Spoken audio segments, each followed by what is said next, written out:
রুমের মধ্যে এসেই দেখলাম রোশনি পায়চারি করছে। আমাকে দেখে প্রশ্ন করলেন, সুব্রতবাবু, আপনার এত লেট হলো কেন? কেন রোশনি? আমি তো আপনাকে বলেই গেলাম যে আমি আমার বন্ধুর বাড়ি যাচ্ছি, ফিরতে একটু দেরি হবে। আগে তো আসা গেল না, সেই কখন থেকে অপেক্ষা করছি আমি তোমার জন্য। ওর কথা শুনে চোখ কপালে উঠল আমার। মেয়ে বলে কি আজ? হঠাৎ কি হলো? কি বিড়বিড় করে বলছেন? ঘড়ি খুলতে খুলতে বললাম, আজ এত বউ বউ ভাব? শরীর ঠিক আছে তো? আমার সব ঠিক আছে। আর কথা না বাড়িয়ে ফ্রেশ হতে গেলাম, ড্রেস চেঞ্জ করে বের হলাম। রোশনি বেডের উপর পা ঝুলিয়ে বসে আছে।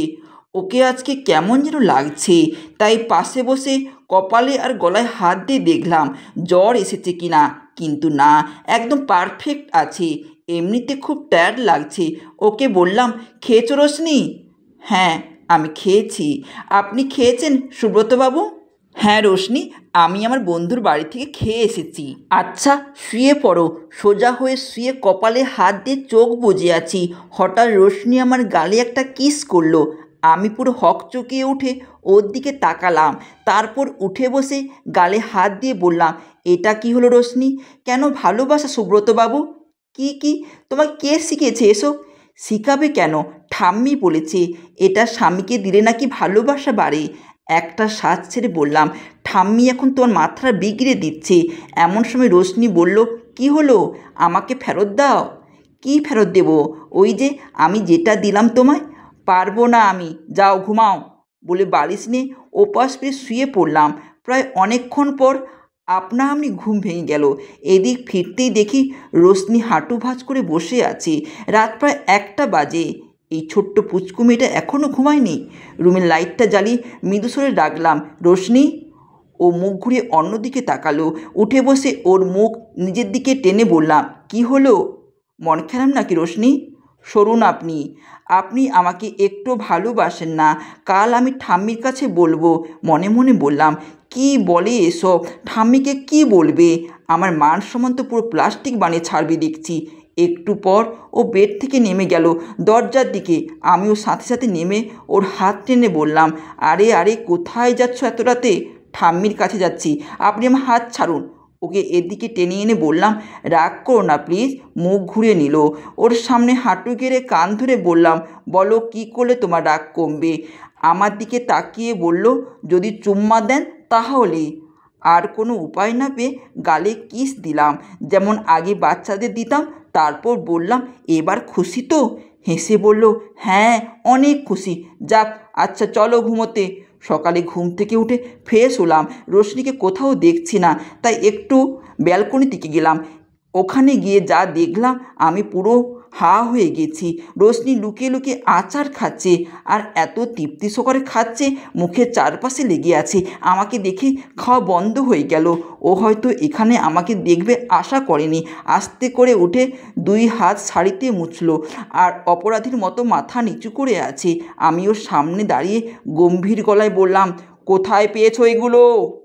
আমাকে ঠাম্মি দিয়েছে। তাহলে লুকিয়ে খাচ্ছিলে কেন? চুপ করে আছি। কি হলো বলো, লুকিয়ে খাচ্ছিলে কেন? যাতে আপনাকে না দিতে হয়। ওর কথা শুনে বড়সড় ঝটকা খেলাম। আমার থেকে লুকানোর জন্য আমার ব্যালকনিতে বসে খাচ্ছে আবার আচার। পেট ফেটে হাসি আসছে, কিন্তু ওর সামনে হাসলে চলবে না এখন। তারপর বললাম, এগুলো যদি এখন নিজের কাছে রেখে দিই তখন কি করবে? ও আহত দৃষ্টিতে তাকালো আমার দিকে। যা দেখে একটু মায়া হলো, তাই ওর সামনে বসে নরম গলায় বললাম, সকাল সকাল এগুলো খেলে তো তুমি অসুস্থ হয়ে পড়বে রোশনি। ও এবার নিশ্চুপ হয়ে গেছে। কি হলো, কথা বলছো না যে? কাঁদো কাঁদো গলায় বলল, আপনি কি সত্যি আর আমাকে খেতে দেবেন না? ওর বাচ্চামো স্বভাব দেখে হেসেই দিলাম। আমাকে হাসতে দেখে আমার দিকে চেয়ে নিজেও হেসে দিল। তারপর হাসি থামিয়ে বললাম, কি অবস্থা করেছো তুমি নিজের? ওর নিজের মুখে হাত এবং এমনভাবে আচারগুলো মেখে আছে, আমি ফোন বের করে একটা সেলফি নিলাম। ওর দিকে ঘুরিয়ে বললাম, দেখো তোমার অবস্থা কি হয়েছে। দেখে জিভে কামড় দিল। তারপর আমার দিকে তাকিয়ে হুট করে ওর গাল দিয়ে আমার মুখেও লাগিয়ে দিল। এই কি করলে এটা? বারে, আমাকে দেখে হাসলেই তাই আমিও লাগিয়ে দিলাম বলেই দৌড়। এই মেয়ের মাথায় তো খুব বুদ্ধি দেখছি। এই বয়সে এমন না জানি বড় হলে কি করবে আমাকে। দুপুরে খাবার পর ফেসবুক করছি, এমন সময় রোশনি এসে বলল, সুব্রতবাবু। হ্যাঁ বলুন। আপনি আমাকে মিথ্যে বললেন কেন? কি মিথ্যা বললাম আবার? শহরেতে বলে কোনো পুকুর থাকে না, তাহলে বাড়ির পেছনে ওটা কি? কেন, বাড়ির পেছনে কি আছে আমাদের? কেন, আপনাদের বাড়ির পেছনে পুকুর রয়েছে। কোথায় আমাদের বাড়ির পেছনে পুকুর? বিশ্বাস না করলে আসুন আমার সাথে। এই রকম টেনে হিজড়ে নিয়ে গেল। আমি ভাবছি হঠাৎ এক রাতের মধ্যে পুকুর কিভাবে হয়ে গেল। তারপর দাঁড় করে বলল, ওই তো পুকুর, কি সুন্দর টলটল জল। ওর কথা শুনে আমার মাথা ঘুরছে। ওর দিকে তাকিয়ে বললাম, ওটা পুকুর নয়, সুইমিং পুল বলে এটাকে। কি পুল? Swimming pool. ও সুইমিং পুল মানে বুঝতে পারছে না। আরে তোমাকে বুঝতে হবে না, তুমি আগে বড় হও, তারপরে তুমি বুঝবে সুইমিং পুল মানে কি।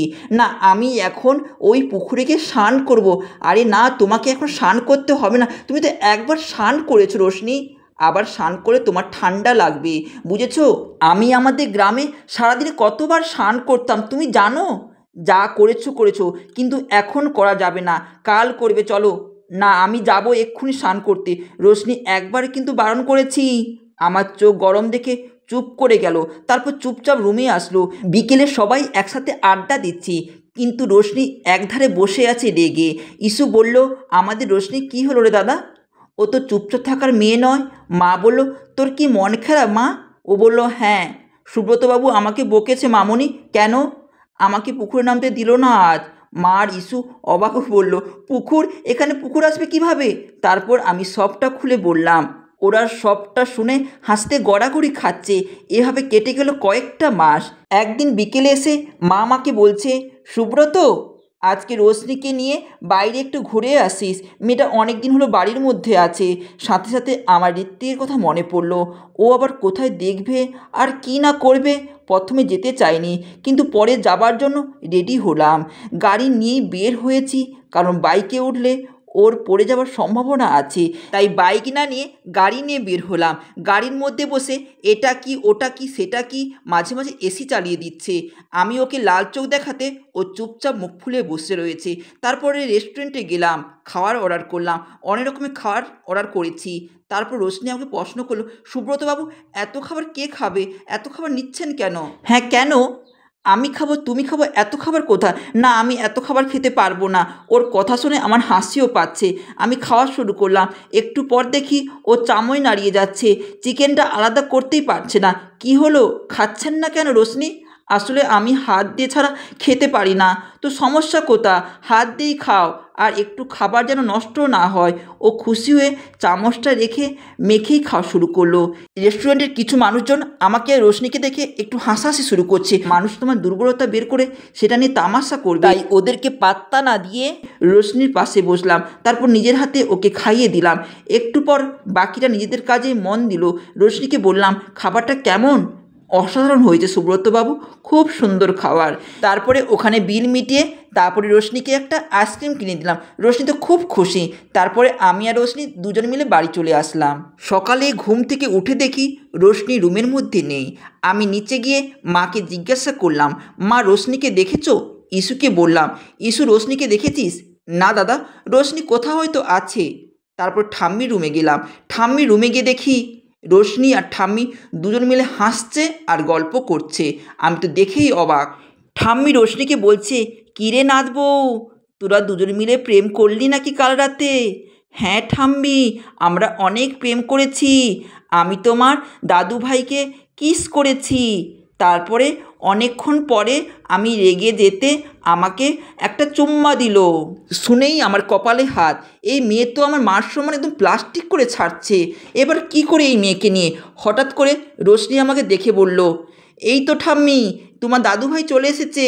সুব্রতবাবু, আপনি ওখানে দাঁড়িয়ে আছেন কেন? এখানে আসুন, ঠাম্মি আপনাকে কিছু বলবে। ঠাম্মি আমাকে ডেকে বললেন, দাদুভাই, দাঁড়িয়ে আছিস কেন? আমার সামনে আয়। তোরা দুটিতে মিলে শ্বশুর বাড়ি ঘুরে আয়। রোশনির বাড়ি থেকে একবার ঘুরে আয়। রোশনির বাবা মা আমাকে ফোন করেছিল, তোকে যাওয়ার জন্য বলেছে। বলতে না বলতেই মা এসে ঠাম্মির রুমে হাজির। হ্যাঁ রে সুব্রত, রোশনিকে নিয়ে তার বাবার বাড়ি থেকে একবার ঘুরে আয়। আমি তখন বললাম, না মা, আমার কলেজ রয়েছে, আমি এখন যেতে পারবো না। আমি না বলতে রোশনির মুখটা শুকিয়ে গেল। রোশনির মুখটা দেখে খুব মায়া হলো। ভাবলাম মেয়েটাকে আমি কষ্ট দিয়ে ফেললাম।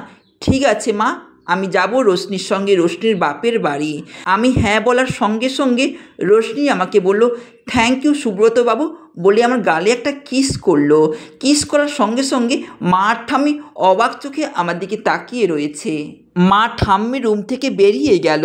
ঠাম্মি আমাকে বলল, দাদু ভাই, আমার নাতবউ খুব ভালো মনের মানুষ। রাতে ঘুমানোর সময় রোশনিকে বললাম, রোশনি, তোমার সমস্ত জামা কাপড় গুছিয়ে নিয়েছো তো? হ্যাঁ সুব্রতবাবু, আমি আমার সমস্ত জামা কাপড় গুছিয়ে নিয়েছি। ওখানে গেলে আমার কিন্তু একটা শর্ত রয়েছে। কী শর্ত সুব্রতবাবু? হ্যাঁ, শর্তটা হচ্ছে তুমি বাপের বাড়ি থেকে ফিরে আসার পর তোমাকে কিন্তু আমি একটা স্কুলে ভর্তি করে দেবো। তোমাকে কিন্তু পড়াশোনা করতে হবে, মানুষের মতো মানুষ হতে হবে এবং বড় হতে হবে। ঠিক আছে সুব্রতবাবু, আমি আমার বাবার বাড়ি থেকে এসে আমি কিন্তু স্কুলে যাব, তুমি চিন্তা করো না। রোশনিকে বলার পর আমি শুয়ে পড়লাম। শুয়ে পড়েছি, হঠাৎ করে রোশনি আমার গালে কিস করলো। আমি তো অবাক হয়ে গেলাম। এটা কি হলো রোশনি? কেন? ভালোবাসা। তুমি আমার ভালোবাসাটা ফেরত দাও। ঠিক আছে, তোমার বাপের বাড়িতে গিয়ে ভালোবাসা দেবো। এখন ঘুমিয়ে পড়ো লক্ষ্মী মেয়ের মতো। সকাল সকাল রেডি হতে হবে কিন্তু। ঠিক আছে, আগে তোমার ভালোবাসা দাও। আমি মনে মনে ভাবছি, এই মেয়ে তোমাকে কোনো মতে ছাড়বে না, আবার কোথায় পেস্টি ঝাম্পার করে দেবে। তাই না ভেবে আমি ওকে কিস করলাম। বলতে, ঠিক আছে সুব্রতবাবু, আপনি এবার ঘুমিয়ে পড়ুন, অনেক রাত হলো, বলেই আমি ঘুমিয়ে পড়লাম। সকালে উঠেই আমরা বেরিয়ে পড়লাম রোশনির বাপের বাড়ি মধুপুর গ্রামে। মধুপুর গ্রামে আমরা পৌঁছে গেলাম। রোশনি বলছে, সুব্রতবাবু, এই দিকে দেখুন, এখানে আমরা খেলতে আসতাম। ওই দিকে দেখুন, ওই দিকে আমাদের স্কুল। একটু দূরে এগিয়ে বলল, ওই পুকুরে আমি স্নান করতে আসতাম। আমি এই ফার্স্ট কোনো গ্রামে এসেছি, মধুপুর গ্রাম। গ্রামটা খুবই সুন্দর, মৃদুমন্দ বাতাস, একটা সুগন্ধ ভেসে আসছে। একসময় পৌঁছে গেলাম রোশনির বাপের বাড়িতে। আমাকে রেখে রোশনি দৌড় দিল বাবা মায়ের কাছে। কয়েকটা ছেলে এসে আমাদের লাগেজগুলো নিয়ে গেল। বেশিরভাগ মহিলা, তারা বাচ্চা সহ দাঁড়িয়ে আছেন। কেউ কেউ বলছেন, জামাইবাবু কেমন আছেন? ঠিকভাবে আসতে পেরেছ? রোশনির মা কোনোরকমভাবে ওনাদের সরিয়ে আমাকে একটা বেডের উপর বসতে বলল। উপরে সিলিং ফ্যান চালানো, আবার পাশে টেবিল ফ্যান চালিয়ে দিয়েছে। পাশে রোশনির দিদুন হাত পাখা দিয়ে বাতাস করছে। হাত মুখ ধুয়ে আসলাম। সামনে একটা মাঝারি সাইজের টেবিল, তাতে বিভিন্ন ফল, মিষ্টি, মুড়ি, মুড়কি বড় একটা প্লেট ভরে সাজিয়ে রেখেছে। আমাকে চেয়ারে বসালো। আমি মিষ্টি তেমন পছন্দ করি না, তাই একটু একটু করে সবটাই খেলাম। এদিকে রোশনি আমাকে ভুলে কোথায় যেন চলে গেছে। এমনিতে দুপুর গড়িয়ে গেছে, তাই দুপুরে কিছু খেলাম না। স্নান করে রেডি হয়ে বাইরে বের হলাম। এর মাঝে রোশনি একবার এসেছিল, তারপর আবার চলে গেছে। পাখি খাঁচা থেকে মুক্ত হলে যেমন করে, তাই। ওর ছোট্ট বোন রোহিণী গুটি গুটি পায়ে আমার কাছে আসলো। আদো আদো কথা বলছে, খুব মিষ্টি দেখতে, রোশনির মতোই। এরপর অনেকটা সময় কেটে গেল, কিন্তু রোশনিকে কোথাও দেখতে পাচ্ছি না। তাই দুটো ছেলেকে নিয়ে আমি বেরিয়ে পড়লাম রোশনিকে খোঁজার জন্য।